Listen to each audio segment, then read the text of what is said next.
નમસ્કાર, મારું નામ છે મહેશ્વરી દેવલ. તો આજે આપણે ભણીશું અર્થ અને કાળની વ્યવસ્થા. અત્યાર સુધી આપણે ભિન્ન ભિન્ન આખ્યાતિક રૂપો અને એના અર્થોની ચર્ચા કરી. હવે આપણે સમગ્રપણે અર્થ અને કાળની જે વ્યવસ્થા ભાષામાં પ્રગટ થાય છે અને એમાં ભિન્ન ભિન્ન ક્રિયાપદ રૂપો જે કાર્ય કરે છે તેને સમજવાનો પ્રયત્ન કરીએ. મુખ્ય 5 અર્થો. પહેલું નિર્દેશાર્થ, બીજું આજ્ઞાર્થ, ત્રીજું વિધ્યર્થ, ચોથું સંભાવનાર્થ, પાંચમું ક્રિયાતી પ્રત્યર્થ. પહેલું નિર્દેશાર્થ. સૌથી મહત્વનો અર્થ નિર્દેશાર્થ છે. ક્રિયાપદ રૂપ જ્યારે ક્રિયાનો એક હકીકત લેખે નિર્દેશ કરે અને એમાં આજ્ઞા, ઈચ્છા, સંભાવના વગેરે કોઈ પણ ભાવની છાયા ન હોય ત્યારે એ નિર્દેશાર્થ કે નિશ્ચયાર્થમાં છે એમ કહેવાય છે. ઉદાહરણ જોઈએ. ભૂતકાળ. પહેલું, તે કાલે અમદાવાદમાં હતો. વર્તમાનકાળ, આજે અહીં છે. અને ભવિષ્યકાળ, આવતીકાલે મુંબઈમાં હશે.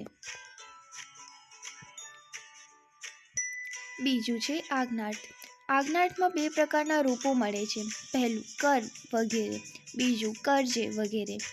બંને વચ્ચેનો અર્થભેદ સ્પષ્ટ છે. કરમાં ક્રિયા હમણાં કરવાનું અપેક્ષિત છે, કરજેમાં ક્રિયા પછીથી કરવાનું અપેક્ષિત છે. એકને આપણે સાદો કે વર્તમાન આજ્ઞાર્થ કહી શકીએ, બીજાને ભવિષ્ય આજ્ઞાર્થ કહી શકીએ. સાદો આજ્ઞાર્થ. દરવાજો બંધ કર, રમેશને ઘેર જા અને આટલું કહી આવ. ભવિષ્ય આજ્ઞાર્થ. રાત્રે દરવાજો બંધ કરજે, જમીને રમેશને ઘેર જજે અને આટલું કહી આવજે. ત્રીજું છે વિધ્યર્થ. વ પ્રત્યય વાળું સહાયકકાર વિનાનું રૂપ વિધિ કે કર્તવ્યનો અર્થ કશા કાળ નિર્દેશ વિના દર્શાવે છે.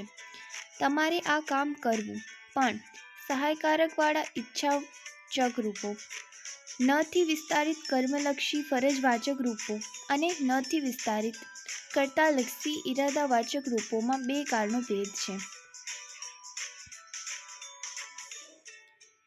મારે આ કામ કરવું હતું તો એનું થશે મારે આ કામ કરવું છે. મારે આ કામ કરવાનું હતું, મારે આ કામ કરવાનું છે. હું આ કામ કરવાનો હતો તો આનું થશે હું આ કામ કરવાનો છું. આગળ આપણે જોઈએ સંભાવનાર્થ. સંભાવનાના રૂપો ઉપરાંત ભવિષ્યકાળના રૂપો સંભાવનાનો અર્થ દર્શાવે છે. બંને વચ્ચે કેટલાક સંયોગોમાં ફેરફાર શક્ય છે, છતાં અર્થછાયા થોડી જુદી છે. તેને પૂછો તે કદાચ આ કામ કરે, તે કદાચ શિરીષને ત્યાં હોય, ઈ થાય ભૂતકાળ. તે આ કામ કરે એમ મને લાગતું નથી. તેને પૂછો તે આ કામ કરશે, ભવિષ્યકાળ. તે શિરીષને ત્યાં હશે, તે આ કામ કરશે એમ મને લાગે છે, વર્તમાનકાળ. પાંચમું છે ક્રિયાતી પ્રત્યર્થ. અવિકારી ત વાળા રૂપોને આપણે ક્રિયાતી પ્રત્યર્થના રૂપો તરીકે ઓળખાયા છે. ક્રિયાતી પ્રત્યર્થ એટલે જે થયું નથી તે સંભાવના. સાદી, નિશ્ચિત કે અનિશ્ચિત સંભાવનાના રૂપો સાથેનો એનો અર્થભેદ. ઉદાહરણ. સંભાવનાર્થ. એણે આ કામ કર્યું હોય તો હું એને શાબાશી આપું. ક્રિયાતી પ્રત્યર્થ. એણે આ કામ કર્યું હોત તો હું એને શાબાશી આપત. એણે આ કામ કર્યું હશે તો હું એને શાબાશી આપીશ. છેલ્લે નારવાળા રૂપને આપણે કાળ અર્થની વ્યવસ્થામાં બેસાડવાના રહે છે.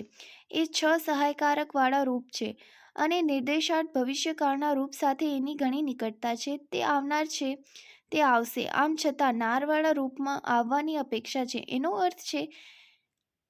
અર્થ છે કે અને એ જુદા જુદા કાળ સાથે સંબંધ થઈ શકે છે.